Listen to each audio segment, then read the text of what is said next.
Hello and welcome to World War II Part 19. Now this will be the final part for now on the Russian front. Okay, we've covered Barbarossa and the ongoing campaign including Operation Typhoon, and now we are going to cover more of the massive Russian counterattack. Okay, despite having huge encirclements completed, having whole armies and regions of armies wiped out, the Russians keep feeding troops into the front line, trying to hold the Germans, and now they have just gone over to offensive in recent days with over 100 divisions in a massive counterattack. So the Russian counter-offensive proceeds on all fronts in northern sector. The 16th Army has to withdraw from Tikhvin, okay, along the middle road between Leningrad and Vologda, captured on November 8th. Now the Germans narrowly managed to avoid being completely encircled, which would have suffered large losses on the German forces. But they do have to leave behind a large amount of equipment and materials and retreat south of Volkhov. Now, the 2nd Army Corps, okay, which comprises roughly 100,000 men, still remains cut off from the rest of the army in the Demyansk area, southeast of Lake Ilmen, and basically has to wait until April 1942 before it can re-establish contact with the rest of the army. But the Germans do keep it fed fairly well with air supplies. So the German defensive line in the Moscow sector, okay, held by army group center, runs from Orel to Rez. Now, to the left of this line, the Soviets have succeeded, okay, in opening a dangerous breach in the German lines. The Germans didn't really expect the attack to come. They thought the Soviets were falling back. They didn't realize the size and scale of what the Russians had massed divisions in the area. Now, the Germans are unable to close this breach, okay, but they can only contain the breach until the end of February 1942. So the Wehrmacht holds the Vyazma, Orel, Kursk and Kharkov line with a series of strong points, okay, connected with one another, the system known as boxers. Now, okay, also in the Eastern Front, the Russians then in December take Elets, okay, which is south of Tula. And the Russians by December 11th already announced the liberation of 400 towns, cities and villages in Moscow area, including Istra. And the Russians announced they have destroyed 17 divisions, including 7 armoured and 3 motorised. But the real thing of that is if the Russians had destroyed 17 full divisions, that pretty much would have wiped out nearly half of their available forces in the Eastern Front. So can take those numbers with a pinch of salt. Now, Rogachev, okay, and Stalinogorsk, okay, are also recaptured by Russians on their best and most successful part of the campaign on the Eastern Front so far. And Hitler on this day also officially announces the end of the Russian winter campaign. Hitler is now moving to the point where it's about consolidating his positions, stopping the Soviet counterattack, and holding over the winter for the coming spring and summer offensive. Now, Hitler replaces General von Bock, okay, commanding German forces before Moscow, with General List. Now, the Russian High Command, okay, reports progress on all fronts. The Russian advance continues. Reports from Berlin admit great losses of materials through the freezing of vehicles, tanks and guns stuck in deep mud. Not only are the Russians better trained and more equipped for winter warfare, but, you know, the attack has come so suddenly the Germans are not ready for it. In northern sector, Russian forces that have crossed the Volkhov establish a bridgehead, okay, 30 miles deep on the other side of the river. Now, in the Petropavlovsk area, the position that Germans invest in Leningrad becomes dangerous. The Russians are now in danger of cutting off certain German forces in the Leningrad area. In central sector, north of Moscow, the Russians capture Klin and advance on Kalinin, okay, south of Moscow, and they relieve the threat to the town of Tula. So, by December 16th, after a week of intense fighting, German 9th Army is defeated and the Russians take Kalinin. In Ukraine, the Russian advance brings them to within 30 miles of Orel. The Russian attack has proceeded at pace. The Germans have been completely caught out by it.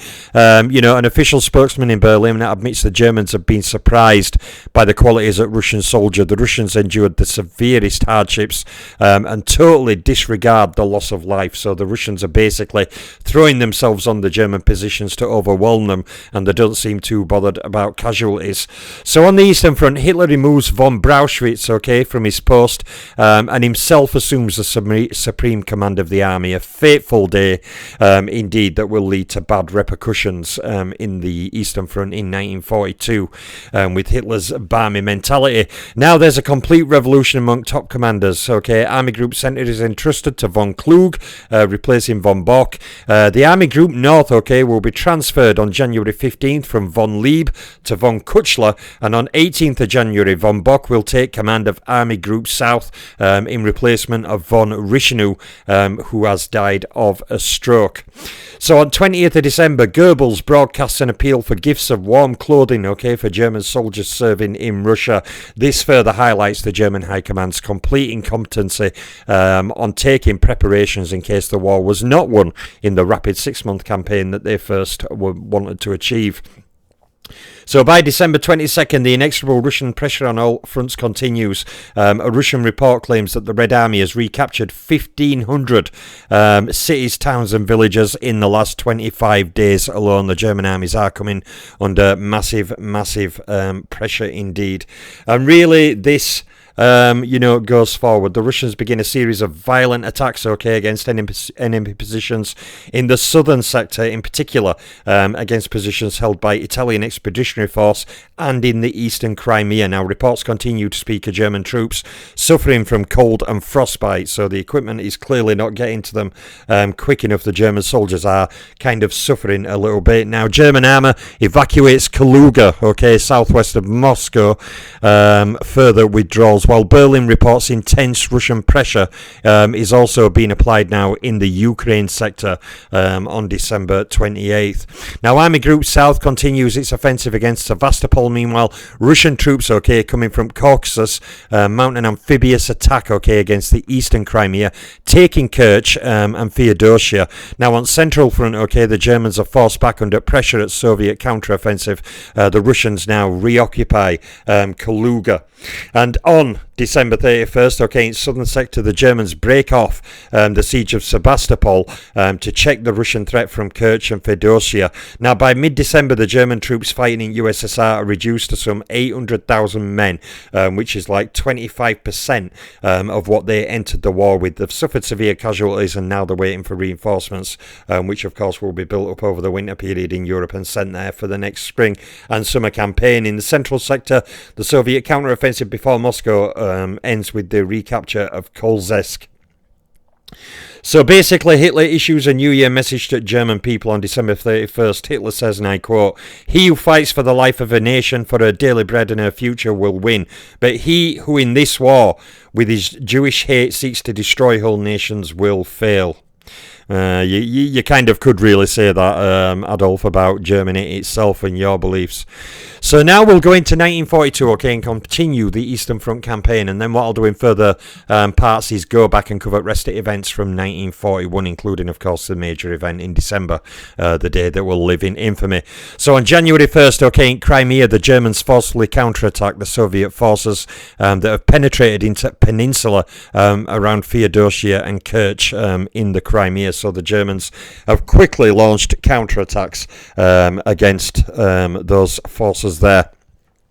Now, the Germans as well, okay, fighting bravely, are much reduced, but they are still fairly superior to the Russian forces in terms of tactics, strategy, and generally, man for man, they are better troops. The only problem is the Russians are throwing so many troops into these counterattacks against German divisions that are now depleted in number, in both tanks and men. You know, the Germans are finding it harder, but, you know, man on man, when the Germans fight the ground, they're generally still better, the Russian forces. Now, in northern sector on 5th of January, okay, fighting continues along River Volkhov, with no marked advantage to either side. They are both hitting away at each other, but neither side can seem to gain an advantage. At Leningrad, okay, cold and hunger is claiming now hundreds of victims every day, and as I documented, people are being wrapped in cloths and left in cemeteries, and later after the thaw, they would find hundreds, thousands of bodies just laid there, decomposing with the thaw, which is quite a horrific thing to do. Now, preparations are made for a massive evacuation of civilian population across frozen Lake Ladoga. Now in central sector south of Kaluga, Russians retake Belev, which is just west of River Oka. In southern sector, the Red Army lands reinforcements on coast of Crimea near Sudak in an attempt to break the siege of the fortress of Sevastopol by Germans and Romanians, but the Russians make little progress against fierce German resistance. So the Germans pretty much are not giving much ground. They've now kind of adjusted to the new scenario. They're now fighting a bit of a stopgap measure. Berlin Radio admits Russian penetration at various points and claims that the Germans are defending their positions in a wall of blood, which sounds very noble and very good, but actually a wall of blood also signifies they are suffering heavy casualties. Now in central sector, Soviet troops continue their counter-offensive, cutting the Rezev-Bryansk railway line, which is a major supply position in the area. Moscow Radio announces recapture of some Donetsk coal mining districts. So the Russian attack, which started with the 103 divisions on the Moscow and Central Front, has now spread to the north and is now spreading to both the Southern Front in Ukraine and also into the Crimea. So the Russians have turned it into a general winter offensive. Now, in central sector, the Red Army extends the salient it has carved out between the 2nd and 4th Panzer Group southwest of Kaluga, and Russian forces now capture Kirov. So basically the Russians are pushing on in central sector. The Russians then capture Medin, on the river Medenska, northwest of Kaluga, and still their attack goes on. Now in southern sector, the Russians launch a violent attack on sector held by the Italians, who are not the greatest troops and often got overrun by the Russians. Von Kuchler replaces Lieb in command of Army Group North as part of a great shake-up ordered by Hitler, and the Fuhrer has been infuriated by his generals, giving orders to retire without consulting him or even withdrawing in defiance of his orders. So basically, with Hitler naming himself as Supreme Commander-in-Chief of the Armed Forces in the Eastern Front, he's now very angry because some generals are retiring even before hearing his orders, because obviously they're prioritising the safety of their men. Other generals are actually, after being ordered by him to hold the ground, are still withdrawing. Now on January 16th, Russian High Command announces discovery of an order to German troops signed by Field Marshal von Rishnu. Now it tells, the German troops this found discovery of this order, that German troops are told to be merciless in dealing with Russians and their food supplies for local civilians and war prisoners are unnecessary humanitarianism. So basically, the German troops are being told, if you are in a town or city and there is food there and Russian people there, you don't prioritise their lives and you don't prioritise them eating over yourselves, which is a rather chilling thing. It's a case of big dog eat little dog, or big dog eat little dog's food, and then the little dog, starves, sadly. Now, Field Marshal von Rishnu, former commander at German's 6th Army, which will come to big prominence later this year in 1942, whose contribution were decisive in taking Kiev and Kharkov, dies of a stroke. Now, on December 1st, 1941, he'd taken over from Field Marshal von Rundstedt in command of Army Group South, and the next day his command is given to Field Marshal von Bock, who on December 16th, physically and mentally exhausted, had asked to be relieved of the command of Army Group Centre, which is under fierce attack. On 18th of January in 1942, in southern sector, Russians break through enemy lines and achieve a complete penetration in the Izium sector west of the Donetsk in the Ukraine.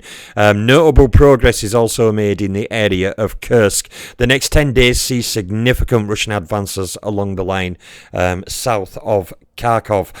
Bit of fighting in southern sector. The Germans do manage to retake Feodosia in the Crimea, which was taken by the Russian attack. And following up the counterattack begun in central sector, the Russians retake Mozhaysk, about 60 miles west of Moscow. So they've not only formed a large salient which the Germans are trying to hold together from becoming a huge breach, but the Russians have now recaptured much areas and are now pushing the Germans away from Moscow in most areas. Now in southern sector in area of Izium, in Donetsk Basin, the Russians succeed in breaking through the front at German 17th Army. However, within a few days, 3 German armies, including von Kleist's 1st Armoured Army, restore the situation with a powerful and effective counterattack. So the Russians do breach through the 17th German Army in the southern front, but then the Germans, with help of an armoured force, manage to push them back and recapture and solidify their lines. lines. Now, the mass evacuation of civilian population from Leningrad has started. Buses are being used to ferry evacuees over frozen Lake Ladoga. Now, in December alone, there'd been 52,000 deaths, the normal figure for a whole year. So basically, with starvation and lack of food, 52,000 people in 1 month died in Leningrad. Even rations for combatant troops are now reduced from 3,500 calories to 2,600 calories, while all base and line of communications are given rations of only 1,600 calories, which I demonstrated on a prior video is about half the total they need to sustain themselves. So everybody's naturally starving. And by end of January, the number of deaths from starvation and cold will have passed 200,000. But still, Leningrad refuses to surrender.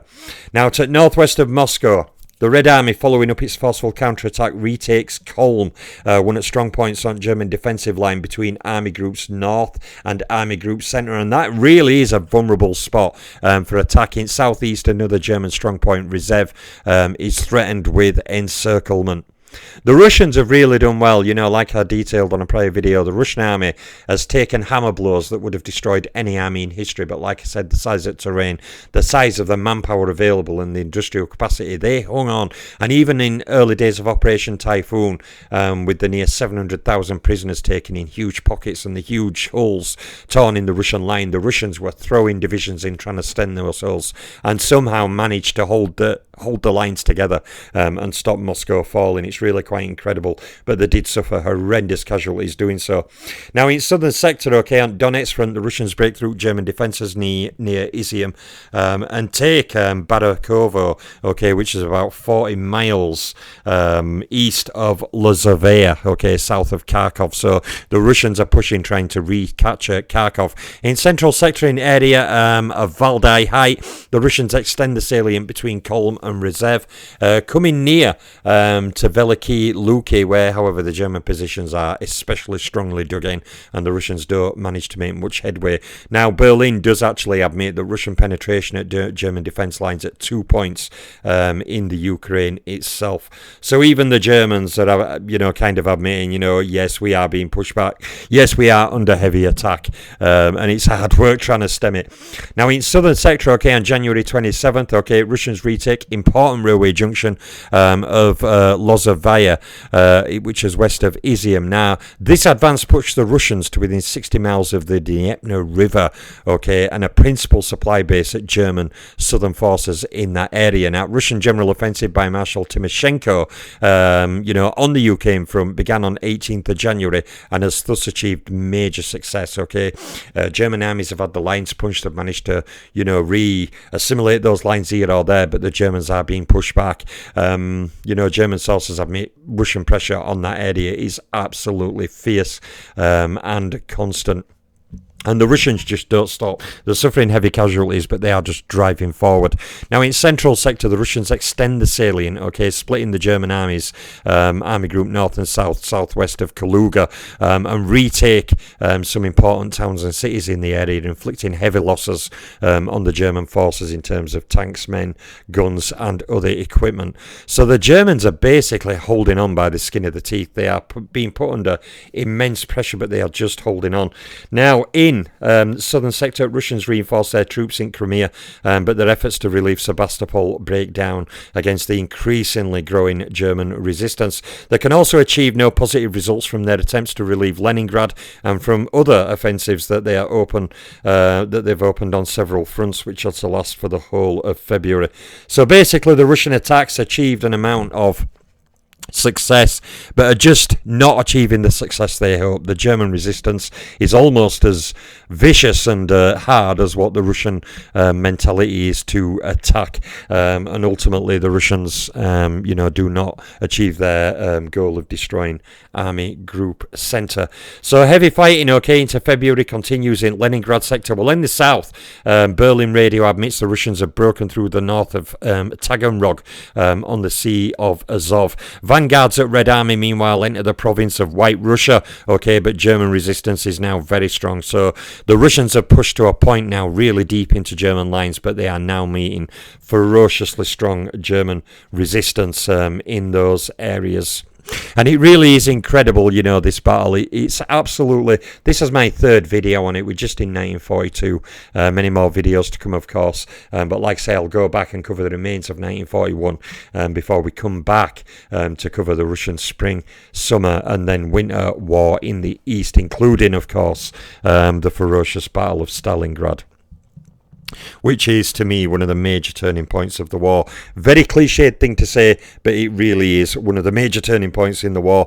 So by February 24th, okay, after a 10-day campaign, okay, on the northern front, the Russians surround the Second Corps of the German 16th Army, southwest of Staraya Russa, okay. In central sector, the Germans contain the Russian pressure on Smolensk, what the Russians are now hoping to capture, and in the south, they offer firm resistance as Russians try to break out into the Great Bend of the Dnieper River, which would be a strategically bad area to have a major Russian breakthrough due to the vast amounts of supply lanes, towns, cities, rail networks in that area. On February 26th, fierce fighting is still continuing in Staraya Russia, where the German 16th Army suffers very, very heavy casualties. The Russians are incredibly dogged in their resistance. They are incredibly determined. You know, they are outclassed by the Germans, but the sheer numbers of tanks and men and guns they're throwing into attack are just naturally forcing the Germans back, as the Germans are now in a position where, as I've detailed, many of their divisions are now low on numbers. They're at a much lower percentage as though they would be fully complemented. So what you've got is German divisions at 25 or 30 or 40% effectiveness fighting masses of Russian troops and tanks and guns being thrown at them, and the Russians are showing absolutely no regard for casualties at all. So it is hard work. Now, okay, into March, the Russians launch a new offensive in Crimea and attack German positions near Kerch and Sevastopol. The Germans still cannot free the Second Corps of the 16th Army from encirclement, where they are cut off southeast of Staraya Russia. And General Halder produces a summary, okay, summarizing German losses on the Soviet front. Now, okay, 1.5 million German casualties have been lost. That is 31% of all effective German soldiers in the German army. The German army has lost an entire third of their military in the Russian front. Of those, just over 200,000 have been killed, nearly 800,000 wounded. Currently, 115,000 German soldiers have suffered severe frostbite and are getting treatment for that, and nearly 50,000 German soldiers are missing that will later be found dead. Now, figures issued by OKH on March 16th are much lower than these, but these figures were actually released by the Germans. Now, on March 3rd, Berlin admits the encircled 16th Army is seriously short of food. And it's during this time that Hitler develops these ideas that he can supply armies from the air, which would lead to disastrous consequences at Stalingrad. Now, in the central sector, the Soviets recapture Yukhnov, okay, an important railway centre northwest of Kaluga. And we are soon approaching the thaw, okay, because what happens is basically by the end of March, okay, the Russian front, the great thaw starts to happen. So what happens on Russian front is the hard, frozen, icy ground, you know, which gives, you know, the German army so many problems freezing their equipment. The case of frostbite starts to be replaced by the gigantic thaw, which you would think helps the Germans because ultimately, you know, the severe cold is gone. But then the massive thaw produces the massive mud flows. Mud is everywhere. You know, you can find footage of tanks half buried where they've sank in mud. I mean, literally some areas are absolutely horrendous. But the problem is for the Russians that the Great Thaw also pretty much slows down their offensive to the point that both powers have to pause in preparation for the thaw being ended and the ground firming up to begin the spring and summer campaigns that I will go through.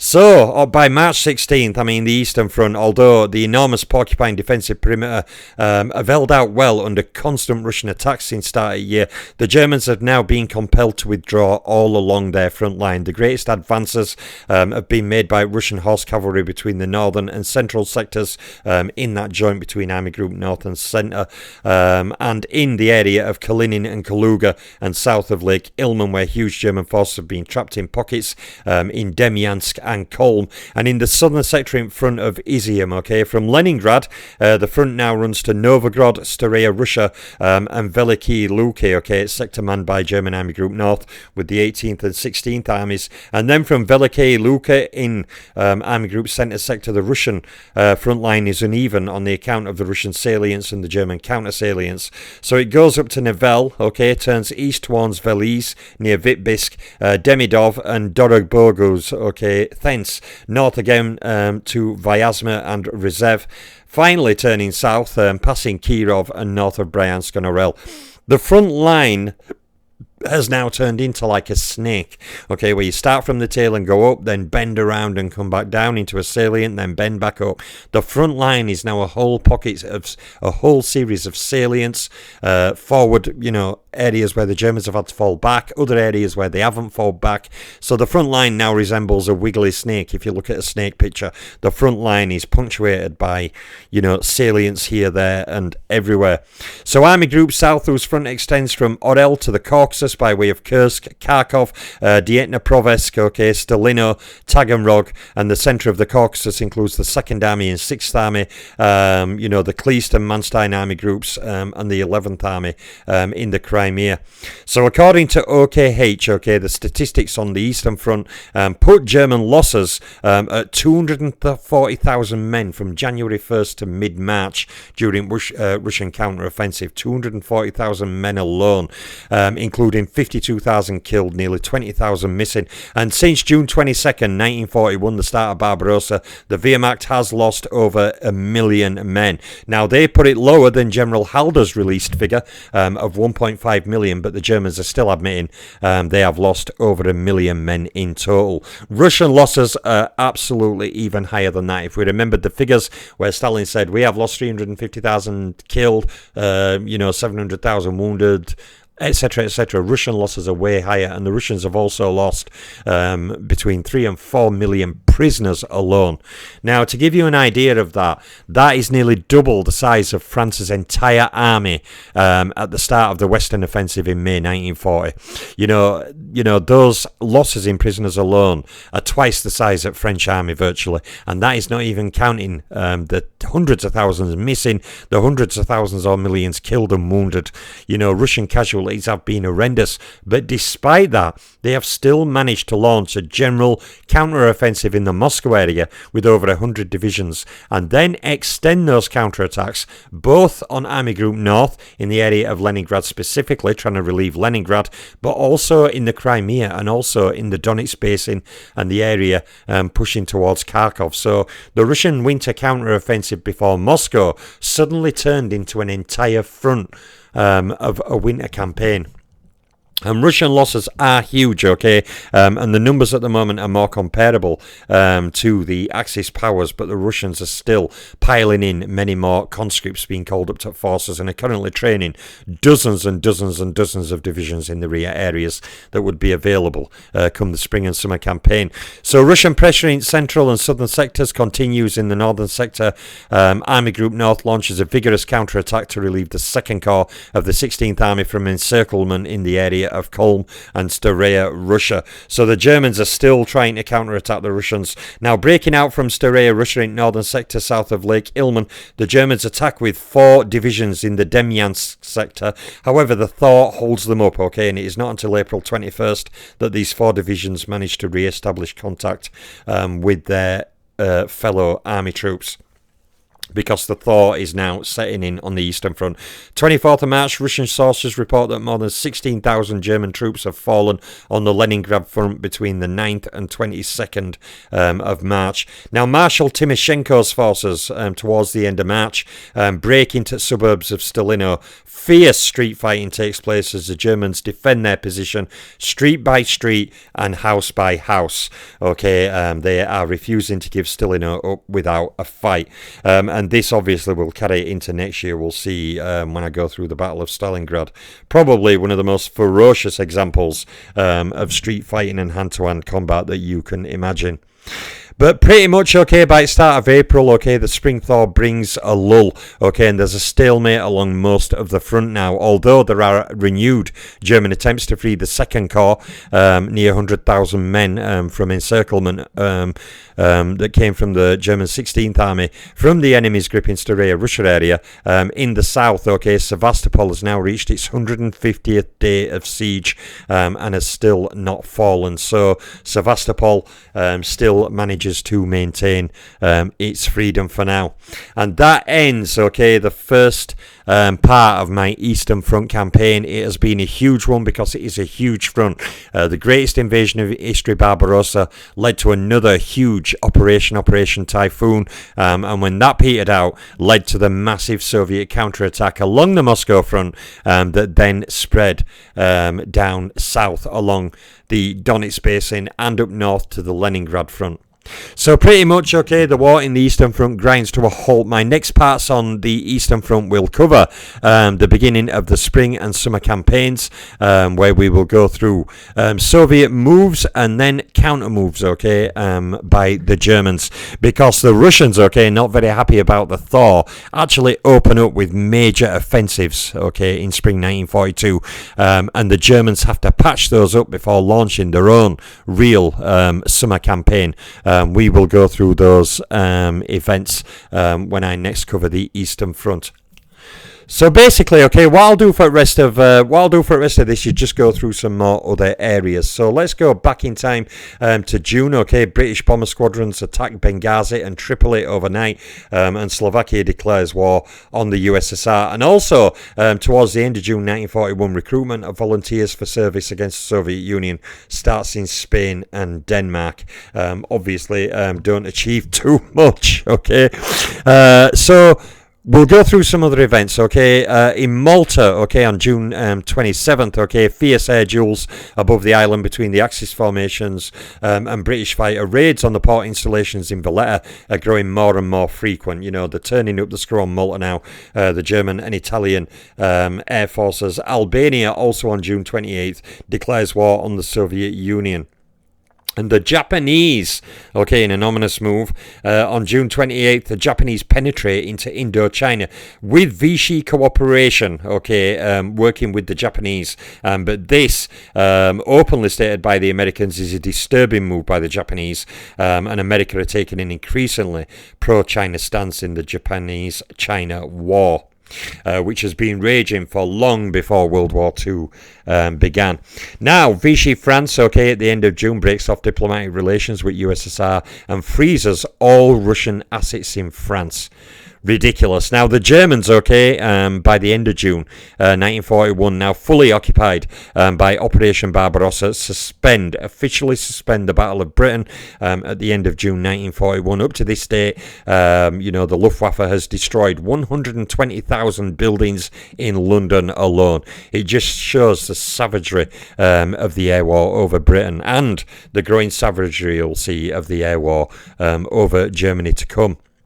So Ribbentrop, okay, urges Japanese Foreign Minister Matsuoka to press his government to declare war on USSR. The Russians are withdrawing a large proportion of their forces from Far East in order to dispatch all possible reinforcements in West, and they have left themselves weak, but Japanese refuse categorically, and the spy Sorge, the famous spy, tells Moscow the whole story. They've already chosen the line of their expansion towards Southeast Asia on the oil fields in the Dutch East Indies. So Japan is not indeed going to go to war with Russia, but later in the war Russia would certainly launch a humongous campaign against the Japanese in Manchuria that I'll cover. So Japan orders all its merchant ships, okay, in the Atlantic to return to home ports, and Japan begins the process of calling up 1 million men into the army. China breaks off relations with the Axis powers also into July that year. And in Italian East Africa, okay, in the Gala Sidamo area, General Pietro Gazzera is forced to surrender to British, but his men are not required to lay down their arms. So it's basically a ceasefire surrender, give us the terrain, but you lot can sod off.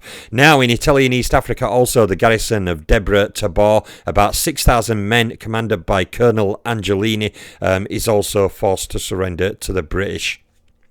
So in Africa, the Italians, who have taken a succession of defeats, are still being run over by the British. It's stabilised more in North Africa now with the arrival of the Afrika Korps under Rommel and his first lightning, attacks and counterattacks by the British. But in Italian East Africa, the Italians have been overrun.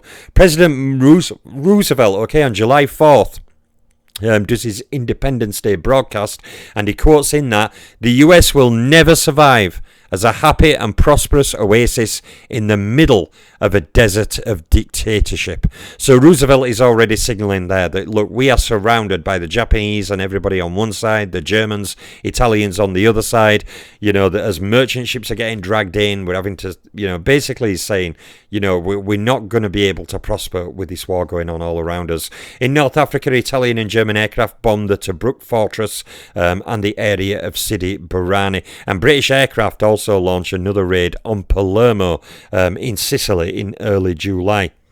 So in early July, also an agreement, with British government and their local authorities, the Americans land their first Marine Brigade in Iceland, under Brigadier General John Marston.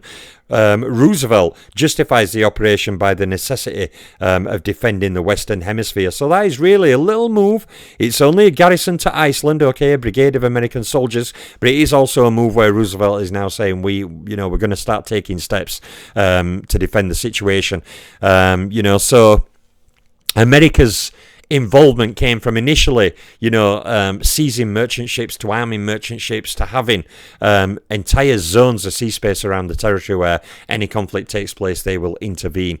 And America continue to push forward with that. Now, on July 9th, bombardment of Tobruk is made by Axis aircraft and artillery, and it just continues. There is a night air raid on the Italian city of Naples as well by the British, and in Syria, General Dent's asks for armistice terms. So pretty much everywhere now in Africa, aside from North Africa, is now going well. Now in Malta, there's a fierce air battle on July 11th over the island. According to Italian sources, 4 British aircraft are shot down and many others are destroyed on the ground. And in Syria, General Dent's accepts the armistice terms supplied to him by the British. So basically on July 12th, German claims, following a proposal sent to Stalin by Churchill 2 days before, a pact of mutual assistance is signed between Great Britain and the USSR, and this is where both sides undertake not to have a separate peace. For one to gain peace, the other must be in agreement, and that really is the beginning of the Allied powers. America will later join in there as well. So in Syria, the armistice is accepted by Vichy and signed by British and French. Syria is declared an independent nation. In Yugoslavia and Montenegro, it also in early July 1941 sees the start of armed resistance by partisans against the occupying Italians and Germans. The resistance is led by the mysterious Tito, Josip Broz. There are many fabulous stories about his origin. Some Western journalists even say that he is a woman, but armed resistance in Yugoslavia under Tito has begun. And in East Africa, General Smuts broadcasts on the destruction of the Italian Empire in East Africa. Now in Middle East, British troops enter Beirut. Syria and Lebanon are now fully under Allied air control, and now the USA, in a further little military strategizing move, sets up an airbase at Argentia in Newfoundland. So they've landed a brigade of troops to defend Iceland, and they've now set up an airbase in Newfoundland, and these are further American moves as they head towards war. In North Africa, Axis air raids continue on Tobruk, and British bombers raid Benghazi and Tripoli. In North Africa, more Italian and German air raids on Tobruk on July 17th. British air raids are also launched on Tripoli. Basically, in July 18th, Prince Konyo forms a new government in Japan. Vice Admiral T. Toyoda replaces Yusuke Matsuoka as foreign minister. In North Africa on July 19th, Benghazi and Tripoli are again raided by British aircraft in a continuous air campaign at the moment against those areas. In Malta, the Germans and Italian air forces continue their offensives, against Malta. And at midnight on July 19th, an announcement statement, okay, by Colonel Britton on the BBC of the mobilisation of the V Army, the V for victory symbol, the dedication of oppressed peoples to victory over the Nazis. For months now, the V signal has been transmitted to German occupied territories, but has now also been, represented on the BBC itself. On July 20th, Stalin is named People's Commissar for Defence, and on July 20th, British aircraft bombed Naples and caused severe casualties and damage. In Malta, a British supply convoy evades the Italian naval blockade to reach the island on July 22nd. So that's where I will leave this video. This has been a big video closing out the final part of the Russian counterattack before Moscow and on the general Eastern Front. That ends a full 3 parts, covering the war in the East. I will now cover the remains of the major events of 1941 before we go back to the Eastern Front, beginning with the Russian, then German spring and summer campaigns leading to the 1942 Winter War in Russia. But until then, I will cover the other events in the war up to the thaw on the Eastern Front at the end of March. So there's my latest part of World War II. I'm out for now.